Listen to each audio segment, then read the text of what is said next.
Hello and welcome to Crumbs and Doilies in Soho. Now it's time for a masterclass, and I thought I would give you a masterclass on meringues because meringues are a little bit of a mystery to some of you. There's a lot of different kinds of meringues, there's lots of different things you can do with those meringues, and a lot of you ask me questions about them often, why they're going wrong, what you should be doing to make them perfect, for example. So I'm going to break meringues down for you.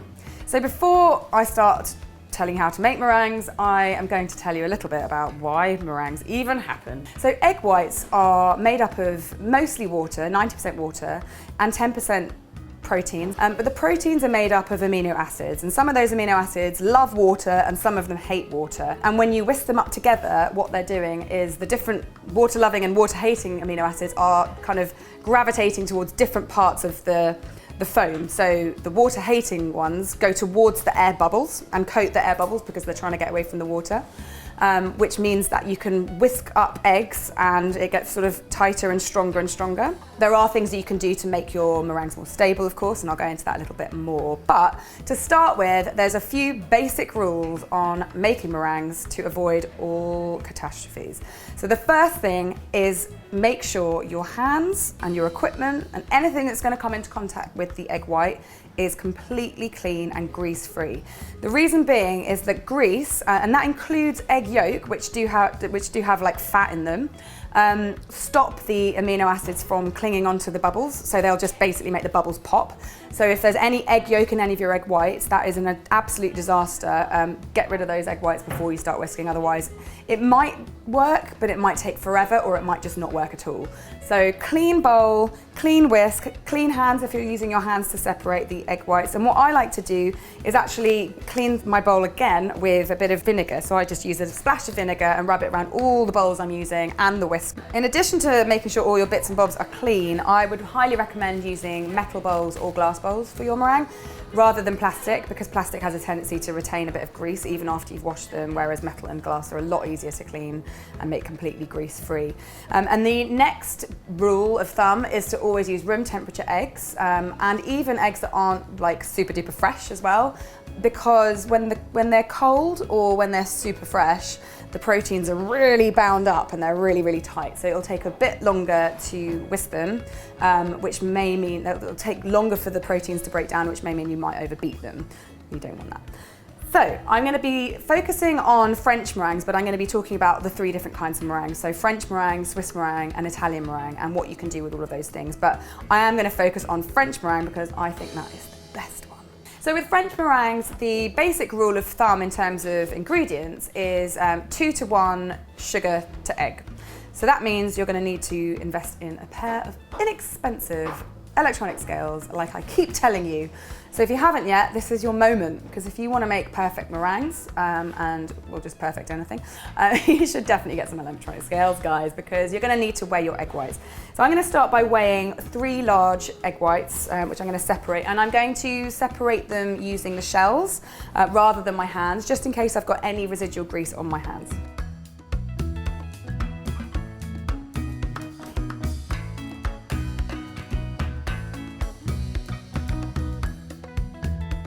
So that's 106 grams of egg whites, which means I'm going to need 212 grams of caster sugar. So I'm going to measure that first now. So I've got it ready.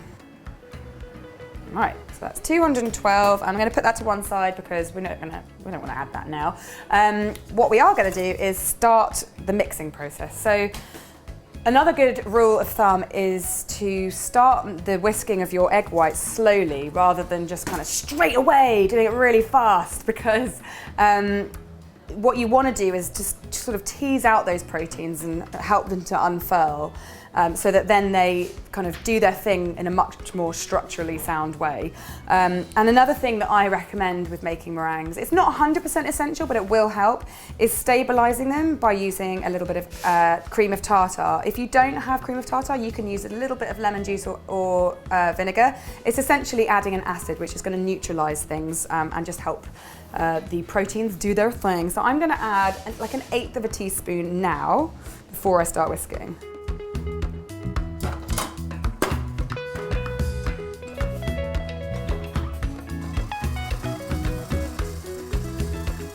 So So once you see a few little bubbles forming on the surface, a little bit like bubble bath in your bath, just gradually add more speed, and that will help the bubbles to form evenly, and it'll just be a lot stronger. So what we're going to be looking for before we start adding the sugar is not quite soft peaks. I like to kind of get them to sort of like a really foamy bubble bath consistency. What you don't want to do is add the sugar too soon. If it's too soon, it will actually prevent the bubbles from forming. But if it's too late, then it's not going to be able to do its thing, and you'll get too much air in it before you add the sugar, which means you'll end up overbeating your meringue, which is definitely a thing that can happen. What happens in the overbeat is that the water is leached out of the egg white, and you'll end up with like a grainy solid and a liquidy liquid. So I'm just going to keep going for another minute or so, and then gradually start adding my sugar. So I think that's pretty good. It's like really floppy peaks. I can still see individual bubbles, which means it hasn't gone too far and become too tight for me to start adding sugar. So now it is sugar time. Now I've got some more rules for you. So let's just turn this on. Keep it on a steady speed, similar to where you had it before. And with the sugar, you don't want to add it all in one lump, because that's going to knock a hell of a lot of air out that you've just created all in one fell swoop. So you want to add this gradually. You can do it a spoon at a time. Just make sure that your mix is still going and just not to overload it.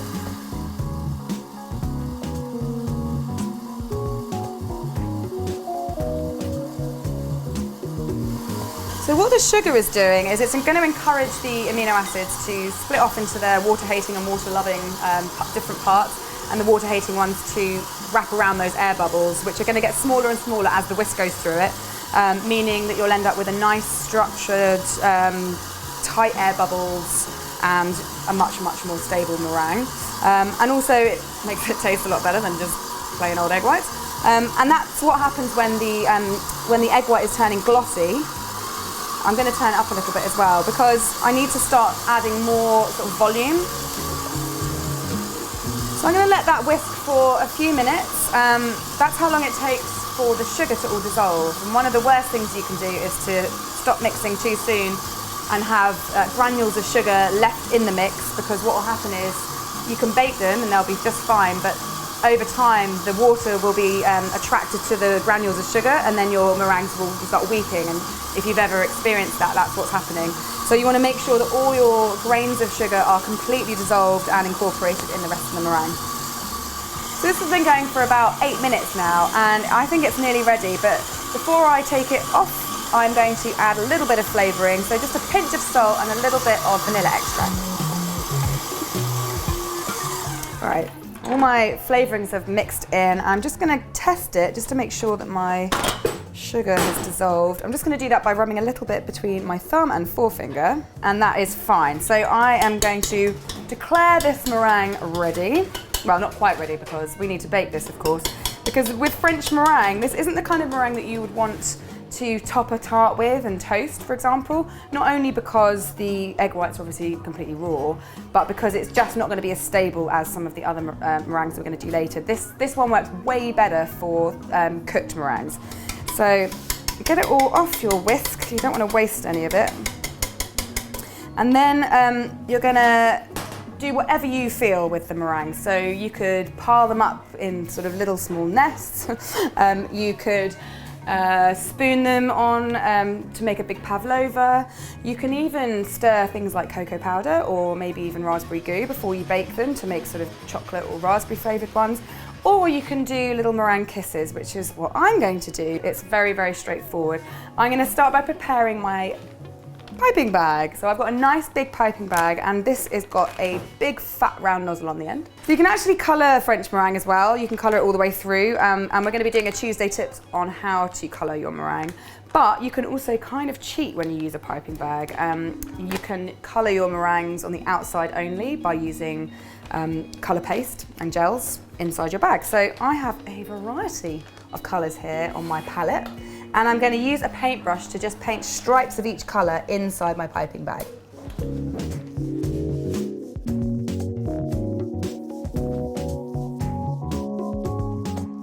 So that's all my colours, and of course you don't have to use all of those colours. You can just use one, do like stripy pinks, or just choose a couple of colours, but I love just stick with the rainbow for today.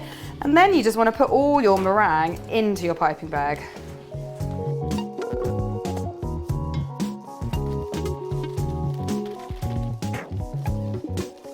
So see, all my meringue is in there. There's going to be quite a lot of concentrated colour at first, so usually I discard the first few, but before I do that I'm just going to use some of that meringue to stick my baking paper onto my baking sheet so it doesn't flap about in the oven.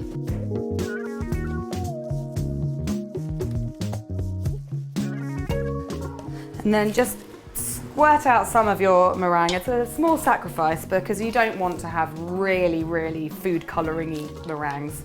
And then when all your colours are coming out nicely, you can start piping. So I like to do mine from obviously on top, but keeping my bag nice and vertical, a small amount of pressure, and then pull away at the last minute.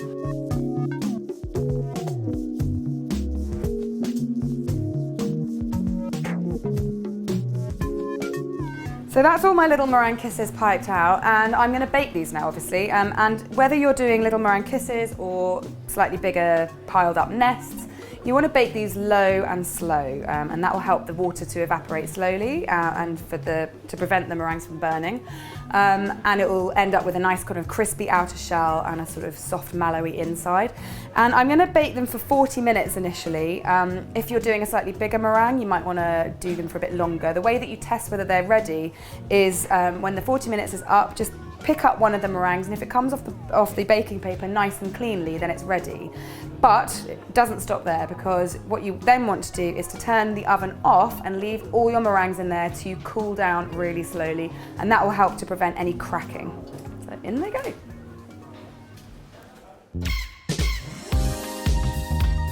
We obviously use a lot of meringues here at Crumbs and Doilies, so I haven't waited for my meringues to cook. I have some already made, and this is what they look like, and they're very, very sweet. And they've got a nice crispy outer shell with a slightly soft inside. And that is exactly as it should be. I really, really love that kind of meringue. But this kind of meringue is not good for everything. It's not good for example, making buttercream, which is why we use Swiss meringue or Italian meringue. My preference is always Swiss meringue because it is a lot easier to make in the kitchen. So I'm going to show you how to make this. I have done a masterclass on Swiss meringue, but it's super, super easy. I have a pan of boiling water here, which I'm going to use to just start heating my eggs and my sugar. Because Swiss meringue, it starts off with mixing the sugar and the eggs together rather than adding the sugar a bit later. And this way it gets to a sort of safe temperature for the eggs, so that we don't have to cook it in the oven. So I've got 4 large egg whites, and I'm going to be putting 300 grams of caster sugar in with that. And straight away just start stirring it, either with a whisk you can use or a spatula. You can even do it with your hands if you have rubber gloves on. You don't want to do it with your bare hands though, because it can get quite hot. What we're doing here is we are just mixing all the sugar together so that the sugar dissolves with the egg white, so that you don't have grains, again a little bit like before. And the sugar is actually also going to prevent the egg whites from cooking too much, but what you do want to make sure is you don't have your hob on like the highest heat possible, and also not too much water in the pan. You don't want it to be touching the bottom, otherwise it will get too hot and you may end up with kind of sweet scrambled eggs, which will not be very nice. I mean, at this point I'm not trying to whisk it particularly, I'm not trying to like incorporate air or anything like that. I'm just trying to stir and start to break down some of the egg white proteins, but also to dissolve that sugar. Now you can use Swiss meringue to bake, like to make meringue cookies or little meringue poops. It's not quite as good, I don't think, but if you are doing that, then this would be the point at which you would put your cream of tartar in for stabilization. But we don't need that when we're making Swiss meringue buttercream. It is ready. If you are using a thermometer, you want to get it to between 60 and 70 degrees C, which makes it safe if you're worried about raw eggs. And rub it between your forefinger and your thumb. And if there's any grains, just keep on stirring it. But it is ready to roll. Woo! So I'm now going to transfer it to my big mixer with the balloon whisk. I'm just going to pour it in and get it going. So this one doesn't need quite so much the gentle approach with the speed. Obviously, it's absolutely fine if you want to start it slow. I usually do anyway, just as a precaution to stop it flying out in my face, which is just, you know, practical. But start your mixer and get it going on a medium to high speed. And obviously because we've already dissolved all the sugar, we're not going to be looking for a grain-free mixture because we've already got it, right? Now what we're doing is creating those bubbles. So in about 10 minutes, depending on the sort of volume you're doing, maybe you've doubled this up to make a massive load, I don't know. It may take a little bit longer than that. But what you're looking for is for the mixture to be completely cool to the touch. So at the moment, this bowl is really, really hot. So I'm just going to keep it going on this medium-high speed, maybe even a little bit higher in a bit, just until it is like tripled in volume, maybe even more than that, gone completely white and glossy and is cool to the touch.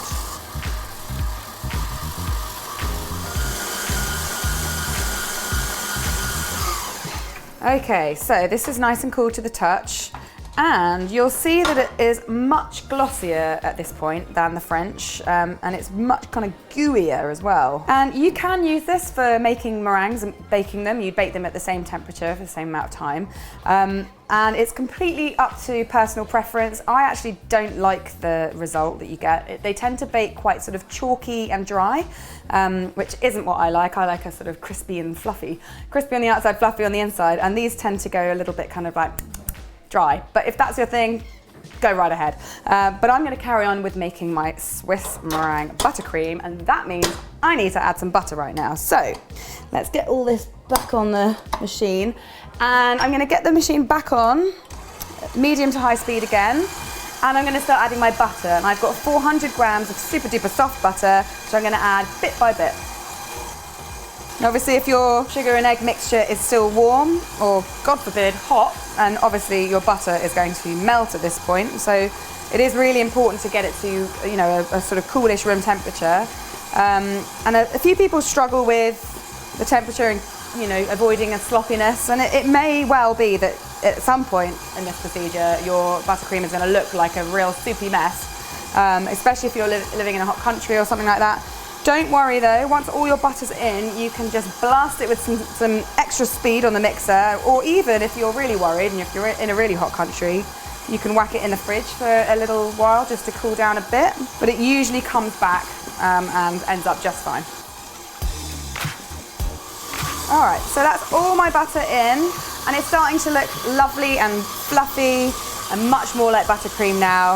And if at this point, like I said, if it looks a bit soupy, then just pop the speed up, give it a bit more air, and it will come together just fine, but mine's all right. So I'm gonna add my flavorings. This is really versatile actually, because you can add things like peanut butter, or I did a recipe for baklava cupcakes a couple of weeks ago where I used pistachio paste. You can add chocolate, you can add, I've done a recipe for ruby chocolate Swiss meringue buttercream, which is really tasty. It's really yummy stuff, and I'm actually gonna be doing a Biscoff cupcake in a week or two, so make sure you tune in for that. It's really delicious, but I'm just gonna keep this really simple and use vanilla and a pinch of salt. If I can just get this thing to work.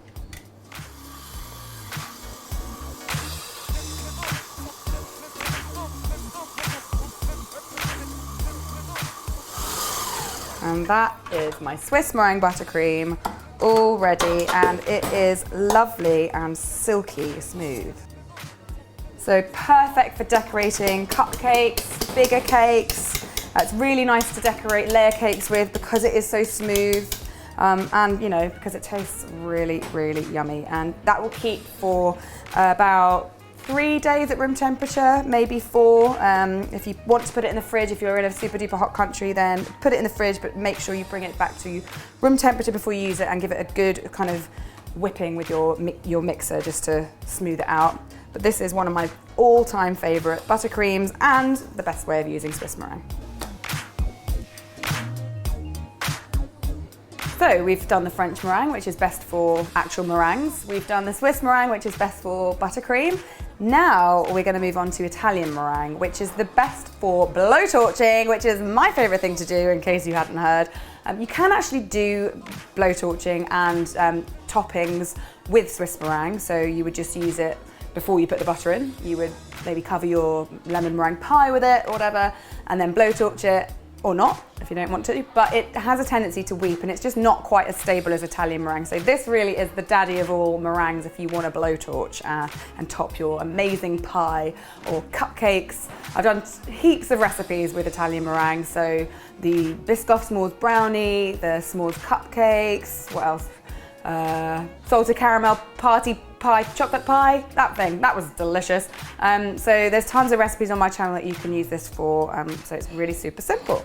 So same ingredients, sort of, in different ratios. We've got the egg white, sugar, and then flavorings, but this one has water because we're going to start by making a sugar syrup with sugar and water. So I've got a pan here.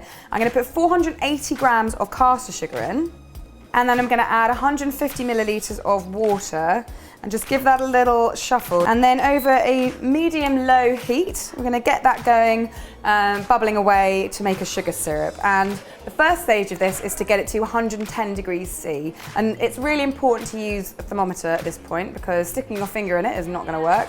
And you can't really tell necessarily by eye. So I highly recommend getting a thermometer, like a probe thermometer like this, or a sugar thermometer, or even a laser thermometer.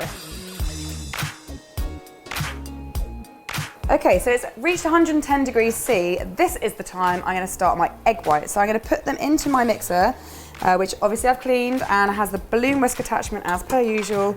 And I'm just gonna get that going on a low speed just to start the bubbles forming. So with my egg whites being broken down, all the proteins are being bashed about by the whisk, I'm gonna keep on heating my sugar syrup until it reaches 118 or 120 degrees C. Any more than that and you're going to end up with really, really, really sticky, gooey, impossible to work with Italian meringue. So 118 and 120 is really the sweet spot. And this is just going to carry on forming bubbles so that when we want to put this in, these are ready.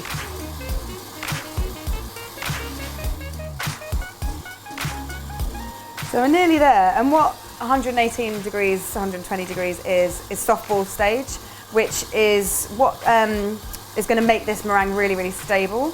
Like I said, any more than that and it's going to end up really tough and gooey, but any less than that and it's going to be really floppy and it's going to ooze and weep and it's not going to be very nice.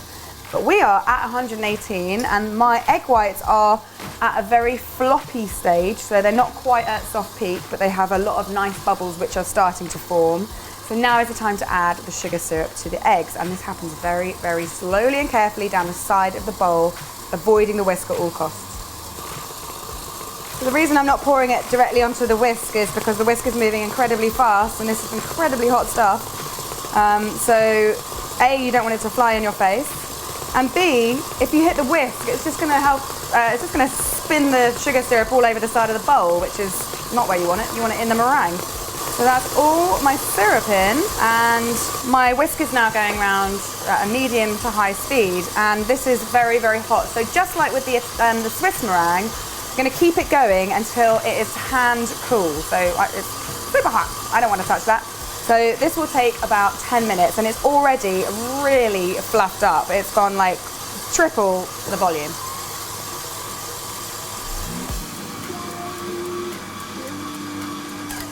And that, my friends, is that. Now, meanwhile, you didn't see this, but I did put a pinch of salt and some vanilla in it for flavouring. And as you can see, it is really super glossy. It holds its shape really well. It's got lovely stiff peaks, and this is going to be perfect for toppings of pies and cupcakes. So because of that sugar syrup, this is going to be a really nice stable meringue, which means that if you want to decorate your pie or your cupcakes with it, it's going to hold up for a little while. It's going to hold up all day, which is good because it means that they're not going to start looking really rubbish towards the end of the day. But I need to get my blowtorch on, I think, because I feel like every day should involve a little bit of blowtorching. So I'm going to load up my piping bag and get these cupcakes decorated. Now I've got a nice shaped nozzle on the end of my piping bag, and that's really just to demonstrate how pretty this looks when you kind of lick it with the blowtorch. But, you know, feel free to use a round nozzle. I've actually done a s'mores cupcake where I use this as well, so check that out. I'll put the link to that in the description box. But now I think it's time to pipe and blowtorch.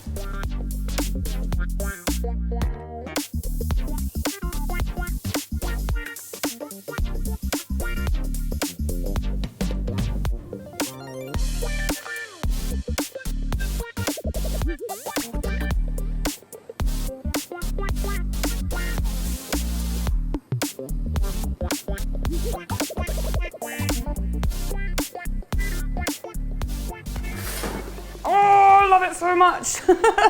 So they are the 3 main meringues that you need to look out for, and what I like to do with them. And I hope that you've enjoyed this and learnt something. And if there is anything missing from this video, if there's still some unanswered questions, then please pop them in the comments box below and I will do my best to answer. Also, if you know a fact about meringues that I've missed, then please feel free to educate the rest of us by writing it down there. So I will be back next week with a cupcake recipe, so tune in for that. And in the meantime, there will be a Tuesday tips video on how to colour meringues, so tune in for that as well. And in the meantime, make sure you subscribe to my channel and click on the notification bell so you don't miss any of this great stuff. So, get meringuing, everyone. Bye. I'll just dip it in this. Is that weird? Okay, I'm going to do it anyway.